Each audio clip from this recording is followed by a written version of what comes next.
So let's consider rolling without slipping. So suppose there is a uniform solid cylinder, a sphere and a hoop, rolling without slipping from rest at the top of an incline. So let's see which object will reach the bottom first.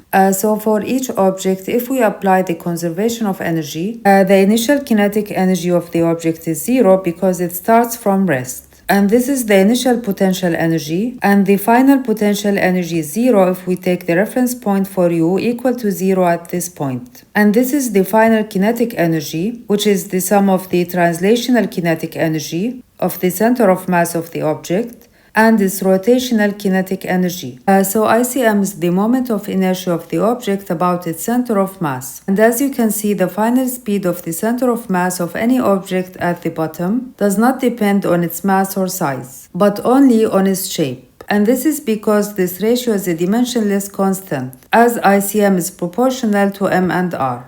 And so all objects of the same shape, such as spheres, of any mass or size, will have the same speed at the bottom. And the smaller this ratio, the faster the object moves, as less of its energy will go into rotational kinetic energy and more will go into translational kinetic energy.